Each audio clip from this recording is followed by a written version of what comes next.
প্রতিদিনই খারাপ হচ্ছে দেশের বন্যা পরিস্থিতি। ঘরবাড়ি হারিয়ে দিশেহারা বানভাসী মানুষ। কোনো মতে আশ্রয় কেন্দ্রে ঠাঁই মিললেও সাপের ভয়ে ঘুমহীন রাত কাটছে অসহায় এই মানুষগুলোর। একদিকে খাবার সংকট, অন্যদিকে সাপের আতঙ্কে নাকাল বন্যা দুর্গত এলাকার বাসিন্দারা। ভয় বাড়ছে রাসেলস ভাইপার নিয়েও। স্মরণকালের ভয়াবহ বন্যায় পানিবন্দী প্রায় ৩০ লাখ মানুষ। নোয়াখালী জেলার ৯টি উপজেলার মধ্যে ৮ উপজেলায় পার করছে মানবেতর দিন। দিনের আলোতে বানভাসীরা সাপের ভয় না পেলেও রাত কাটছে নির্ঘুম। থই থই পানিতে প্রতিদিনই দেখা যাচ্ছে নতুন নতুন সাপ। স্যান্ডেলিনা সো, রূপচর্চায় আভিজাত্য। কেউ অসুস্থ হয়ে হাসপাতালে ভর্তি হচ্ছেন, আবার কেউ প্রাথমিক চিকিৎসা নিয়ে ভয় পার করছেন দিন। উপজেলার সবচেয়ে বড় আতঙ্কের নাম হচ্ছে সাপ। জাতি সাপের কামড়ে গত কিছুদিনের মধ্যে টান দিতে গিয়ে আমাদের কয়েকজন সহকর্মীকে সাপে কামড়িয়েছে। এর মধ্যে ৫-৬ জন ভ্যাকসিন নিয়ে চিকিৎসারত অবস্থা আছে, অনেকে সুস্থ হয়ে ঘরে গেছে। যে জাতি সাপগুলা, এই সাপগুলা অনেকগুলা মানুষের সবল মারছে। আমার জানা মতে ৬-৭ জন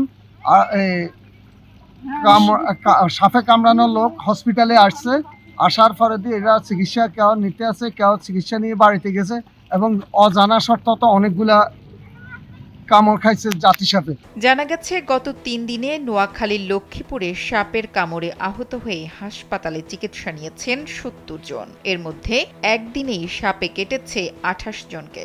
স্থানীয়রা বলছেন, গত ২ দিন বৃষ্টি না হলেও উজানের পানিতে নতুন এলাকা প্লাবিত হয়ে আরও বেশ কিছু ঘরবাড়ি ও সড়ক তলিয়ে গেছে। ফলে এসব স্থানেও বেড়েছে সাপের উপদ্রব।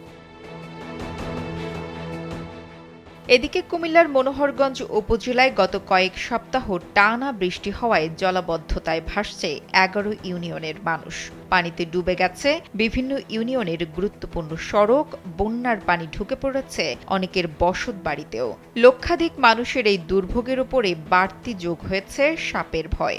অস্বাভাবিকভাবে পানি বৃদ্ধি পাওয়ায় বেরিয়ে এসেছে বিভিন্ন প্রজাতির সাপ। গত ৪ দিনে এই এলাকায় সাপের কামড়ে অসুস্থ হয়েছে ৫ জন। কালকে ত্রাণ দিতে গেছিলাম, তো রাস্তায় সাপ কাটছে, অনেক ব্যথা ছিল। বাড়িতে হাসপাতালে ভ্যাকসিনের মাধ্যমে সুস্থ আছে। আমার মধ্যে এখানে আরো ৮-১০ জন আসছে, তারা মোটামুটি সুস্থ আছে। চিকিৎসকরা বলছেন, বন্যায় বাসা বাড়িতে পানি ওঠার কারণে সাপের বিচরণ বাড়ছে। সবখানে পানি থাকায় নিরাপদ আশ্রয় খুঁজছে বন্য প্রাণীগুলো। চারিদিকে পানিবন্দী মানুষ, এই জন্য বিভিন্ন সাপ, ব্যাঙ এগুলোর অনেক উপদ্রব বেড়ে গেছে। আমাদের এখানে আমরা সাপের কামড়ে রোগী ভর্তি ছিল ৫ জনের মতো। সবাইকে আমরা আমাদের হসপিটালে ইনডোরে ভর্তি রেখে ট্রিটমেন্ট দিয়েছি। আমাদের এই পর্যন্ত সাপের কামড়ের জন্য ভ্যাকসিন আছে 10টার মতো ভ্যাকসিন আছে, এবং আমরা আরও যাতে ব্যবস্থা করতে পারি সেটার ব্যবস্থা করতেছি। ধারণা করা হচ্ছে ভারত থেকে নেমে আসা বন্যার পানিতে আসতে পারে রাসেলস ভাইপারও। তাই বিষাক্ত এই সাপের কামড় থেকে রক্ষা পেতে সবাইকে সাবধানে চলার পরামর্শ দিচ্ছেন চিকিৎসকরা। নুসরাত জাহান কলি, কালবেলা।